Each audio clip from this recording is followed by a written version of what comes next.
अस्सलाम वालेकुम नाज़रीन।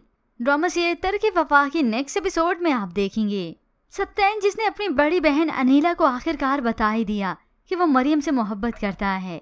जिसके बाद तो इस अनीला आपी के ड्रामे शुरू हो गए। चक्कर आने का नाटक करती हैं और वहाँ पर मरियम अलग से परेशान होती हैं। सप्तैन की बातें उसे बार बार याद आती हैं और इधर सप्तैन भी उसकी वजह से काफ़ी परेशान है। और ऊपर से इधर मरियम के घर फुप्पो ने नाक में अलग से दम किया है।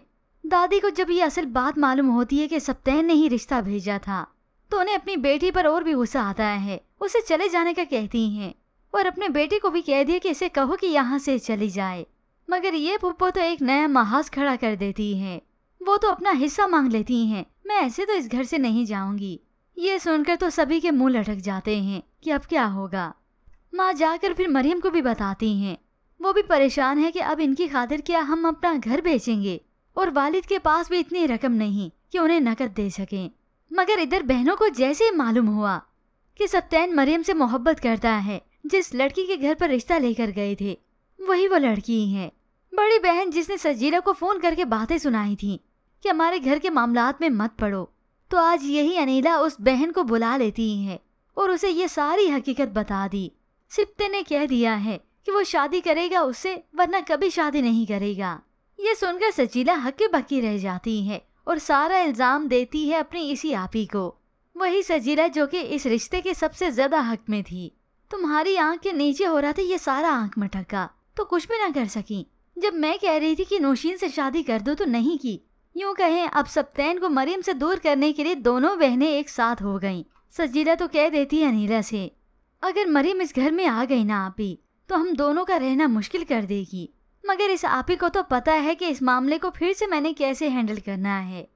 बाजी पलटी है, लेकिन बाजी किस तरह से मारनी है तुम्हारी बहन तो अच्छी तरह जानती है। इस बार तो फुप्पो ने इनकार किया है, लेकिन अगली बार इंशाल्लाह ये सिप्ते खुद ही इनकार करेगा कि उसे मरियम से शादी करनी नहीं। यूं ही दोनों बहनें इस मिशन के लिए एक साथ हो गईं। मगर जबकि दूसरी जानिब ये सप्तैन तो अब की बार पीछे हटने वाला नहीं। कुछ वक्त बीतने के बाद वो दादी के पास खुद ही चला गया उनसे मिलने के लिए, ताकि रिश्ते की बात कर सकूं, कुछ मालूम हो सके। सप्तैन को यहाँ पर देखकर मरियम तो नजरें चुराने लगी, तो उसकी वालदा घूर कर उसे देखती हैं। मतलब माँ को कुछ हकीकत मालूम नहीं, मगर हाँ दादी को मालूम है, जो कि हर बार की तरह वो ये मामला भी काफी अच्छे से हैंडल करेंगी। तो उधर नौशीन जो कि अपनी चाल चलने के दर पर है। अनम वापिस आ गई, उसे इस तरह से देख लेती है कि इसके दिमाग में चल क्या रहा है। तुम्हारी ये सारी चालाकियां है ना, ये मुझसे बेहतर और कोई नहीं जानता। यूं हर किसी को अपनी ही पड़ी है। और यूं ही अनीला जो कि सजीला के साथ मिलकर चालें चलती गई। वैसे तो ये अनीला आप ही खुद ही भारी है इस सप्तैन पर। अपना मुंह बना लेती हैं, उसे इमोशनली ब्लैकमेल करती हैं हमेशा की तरह। अपनी तबीयत खराब करने का भी नाटक अलग से करती हैं। तो आखिर सप्तैन अपनी बहन को तसल्ली देता है, आप जो कहेंगी बस इस घर में वही होगा, आप जो कहेंगी मैं वही करूँगा, बस आप तो चुप हो जाएं। यूँ बहन तो खुश हो गई, आखिर ये बाजी पलट ही दी। सजीला भी बड़ी खुश होती है। दोनों बहनें हाथ पे हाथ रखती हैं। आप ही वाह, आपके तो क्या कहने हैं। मगर ये तो इस आपी की भूल ही है, क्योंकि सप्तैन अपनी मोहब्बत से अब की बार मुंह नहीं मोड़ेगा और वो मरियम से शादी करके ही रहेगा। क्योंकि वहाँ सप्तैन की दादी से मुलाकात हुई तो ये बात भी क्लियर हो गई कि मरियम का रिश्ता फुप्पो के बेटे से कोई पक्का नहीं हुआ। वो तो खुद से ही ये बात मान के बैठ गईं। वो उसके जोड़ का ही नहीं। यूँ सप्तैन में उम्मीद की किरण जागेगी।